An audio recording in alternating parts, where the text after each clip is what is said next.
Hi everyone, मैं हूं शिफाली गिरधरवाल और आप देख रहे हैं कंसल्टीज विद क्लियर टेक्स्ट। आज की वीडियो में आपके साथ डिस्कस करने वाली हूं जीएसटी की रिटर्न फाइलिंग। और अब इतने सारे चेंजेस होने के बाद मैंने आपको बहुत सारे चेंजेस जो बजट के थ्रू इंट्रोड्यूस किए गए हैं उनके बारे में बताया, और उसके पहले भी बहुत सारे चेंजेस हैं जो रिटर्न फाइलिंग में आ चुके हैं, जो एक्चुअली आईटीसी से रिलेटेड हैं मोस्टली उनमें से, लेकिन वो रिटर्न फाइलिंग को भी काफ़ी हद तक हैम्पर करते हैं। रीज़न बीइंग दैट कि रिटर्न को अब एक बहुत ही क्लोजली कंट्रोल्ड इंस्ट्रूमेंट बना दिया गया है।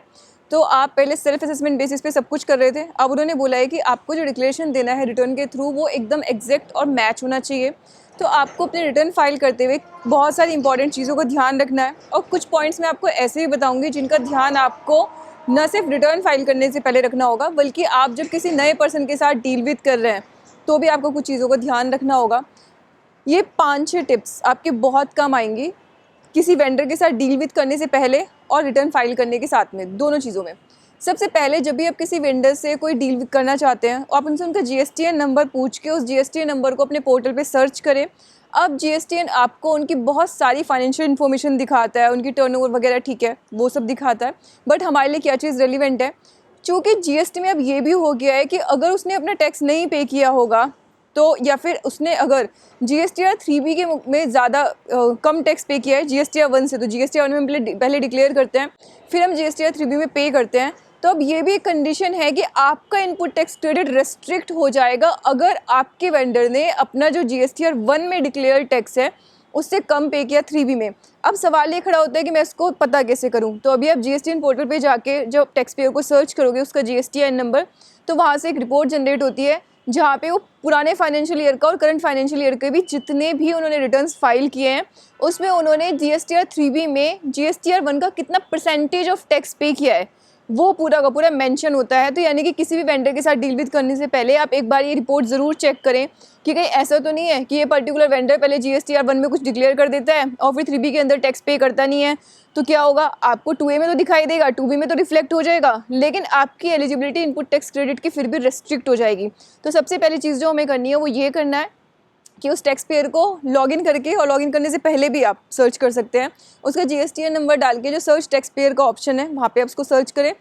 और वहाँ पे देखें कि वो अपनी जीएसटीआर 1 में जो डिक्लेयर करता है उसके कंपैरिजन में 3B में कितना टैक्स पे कर रहा है। अगर हर महीने की परसेंटेज कुछ कम है या बहुत कम है या नेग्लिजिबल है, ऐसा है कि 1 में डिक्लेयर किया और 3B में पे ही नहीं किया,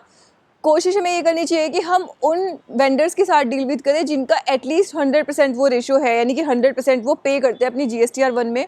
जीएसटीआर 3B में जीएसटीआर 1 का डिक्लेयर टैक्स। और अगर किसी मंथ में उन्होंने कम भी पे किया है तो आने वाले 1-2 मंथ के अंदर उन्होंने उसको ठीक किया हो,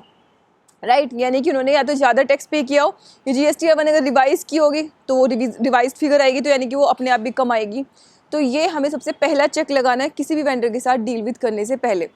सेकंड जो सबसे इम्पॉर्टेंट चीज़ हमें करनी है वो ये करनी है कि अपनी 2B को अच्छे तरीके से मैच करना है अपने फाइनेंशियल्स के साथ में। तो 2B और फाइनेंशियल्स दोनों का जो इनपुट टैक्स क्रेडिट है उसको मैच करना है। इससे मुझे 2 फ़ायदे होंगे। एक तो मैं फाइनेंशियल्स के बेसिस पे अगर इनपुट टैक्स क्रेडिट ले लूँ और वो ज़्यादा हुआ 2B के अंदर रिफ्लेक्ट नहीं हुआ तो मुझे प्रॉब्लम हो जाएगी, और इससे मेरा भी इनपुट टैक्स क्रेडिट जो आगे जाएगा मेरे वेंडर्स, मेरे बायर्स को बेसिकली, यानी कि एज ए वेंडर मैं जो इनपुट टैक्स क्रेडिट आगे फॉरवर्ड करूँगी वो भी ब्लॉक हो सकता है। तो इसलिए आपको ये देखना है कि अपना जो इनपुट टैक्स क्रेडिट है वो अभी आप मैच कर लें, ताकि जिस वेंडर ने आपकी रिटर्न नहीं फाइल किया, आपके इन्वॉइसेस नहीं दिखाए हैं अपनी रिटर्न के अंदर, आप उससे फॉलो अप कर सकें। तो 1 मंथ निकल गया बट एटलीस्ट अगले महीने में आपके इन्वॉइसेस सारे के सारे उसमें डिक्लेयर्ड हो जाएं, और आप इनपुट टैक्स क्रेडिट जो लें वो ना कि फाइनेंशियल्स के बेसिस पे बल्कि 2B के बेसिस पे लें, क्योंकि वहीं से आपका एलिजिबल इनपुट टैक्स क्रेडिट निकल के आएगा। और ये चीज़, क्योंकि ये मिस्टेक का पहले तो ये था कि चलो आपका एलिजिबल इनपुट टैक्स क्रेडिट है, आपको बाद में विद इंटरेस्ट उसको पे करना पड़ सकता है, जो भी उसके रिपरकशन हो, लेकिन अब इसका एक रिपरकशन ये भी है कि आपके बायर का इनपुट टैक्स क्रेडिट इस बेसिस पे ब्लॉक हो सकता है। तो ये अगेन आपकी बिजनेस की जो सस्टेनेबिलिटी है उसको हर्ट करेगा। तो उस सस्टेनेबिलिटी के लिए आपको ये सेकेंड चेक करना है, हर मंथ करें तो बहुत अच्छा रहेगा। देन थर्ड मुझे जो चेक करना है वो ये कि मैं जो अपनी आउटपुट टैक्स सप्लाई दे रही हूँ, यानी कि जो मैंने अपनी सेल्स दिखाई है वो सेल्स में कोई भी फिगर मेरी ज़्यादा ना हो। तो आप जब फाइल करें अपनी जीएसटीआर 1 तो एक अमाउंट को अच्छी तरह चेक करें, और उसको लास्ट में फाइल करने से पहले भी उसको चेक करें, क्योंकि अब अगर मान लीजिए गलती से आपने क्लियरिकली 1 0 ज़्यादा लगा दी जीएसटीआर 1 के अंदर, तो मान लीजिए जो टैक्स लायबिलिटी आपकी 2 लाख की थी आपने उसको 20 लाख का दिखा दिया, और 3B में तो आप 2 लाख ही पे करोगे ना। अब किसी ने अगर 2 लाख को 20 लाख लिख दे या 2 करोड़ लिख दे, तो आप उतनी बड़ी अमाउंट, क्योंकि यार उस टैक्स पेयर की तो उतनी उसके पास पैसे ही नहीं होंगे कि वो उसको फाइल भी कर सके, तो यहाँ तो आप बहुत बुरे फंस जाओगे, क्योंकि GSTR 1 में आपकी इतनी सारी लाइबिलिटी दिख रही है और 3B में आप पे नहीं करोगे, तो आपके लिए बहुत मुश्किल हो जाएगा। आपका इंस्टेंटली आपके बायर्स का क्रेडिट बंद हो सकता है, और साथ में आपको रजिस्ट्रेशन भी कैंसिल हो सकता है, और डिपार्टमेंट आपको नोटिस भी भेज सकता है, आपको फोर्स भी कर सकता है उस टैक्स को पे करने के लिए। ऑल्दो ऐसा नहीं कि आपके घर से आके सीधा रिकवरी कर लेंगे, आपको बाकायदा शो कोज नोटिस वो देंगे, उसके बाद ही रिकवरी करेंगे। शुरू में इस चीज़ में काफ़ी कन्फ्यूजन था, बहुत लोग कह रहे थे अब तो घर से टैक्स लेके जाया करेंगे, ऐसा कुछ नहीं होने वाला है। तो ये आपका थर्ड चेक है जिसका कि आपको ध्यान रखना है। फिर नेक्स्ट मुझे क्या करना है, नेक्स्ट मुझे ये करना है कि जो मेरे 2B के अंदर इनपुट टैक्स क्रेडिट आए हैं, आपको ये भी चेक करना है कि ये जो मेरे 2B के इनपुट टैक्स क्रेडिट हैं, इनकी जो अदर रिक्वायरमेंट्स हैं सेक्शन 16 के अंदर, क्या मेरी वो फुलफिल हो रही है कि नहीं हो रही है। तो सिर्फ 2B के अंदर आने से मतलब 2B के अंदर आना तो ज़रूरी है ही, वहाँ तो वो आना ही आना चाहिए, उसके बिना तो क्रेडिट मिलने में दिक्कत है ही, लेकिन 2B के अंदर आने के साथ साथ उसकी अदर रिक्वायरमेंट भी पूरी होना ज़रूरी है। और इसका आपको एक पूरा का पूरा लेजर अपने पास बना के रखना पड़ेगा कि कौन सा ऐसा है कि 2B में आने के बाद मैंने नहीं लिया था due to some other reason, और फिर बाद में आप उसको क्लेम करेंगे। जो बाद में क्लेम करोगे तब दिक्कत आएगी, क्योंकि उस बार का 2B जो है मिसमैच होगा। यहाँ पे अगेन मैं डिपार्टमेंट से बोलूँगी, उनको भी अपने ऑफिसर्स को ये चीज़ समझाना चाहिए कि अगर आप 2B और 1 के डिफरेंस के बेसिस पे, या 2B और 3B में जो ट्रेड दिखाया उनके डिफरेंस के बेसिस पे अगर किसी को नोटिस भेज रहे हैं, कोई रिकवरी प्रोसीडिंग कर रहे हैं, तो प्लीज़ पूरे साल का, पूरे पीरियड का एक होलिस्टिक व्यू उसका देखें। ये नहीं कि सिर्फ 1 मंथ के डिफरेंस के बेसिस पे कर दे, वो बिल्कुल भी आइडियल नहीं होगा।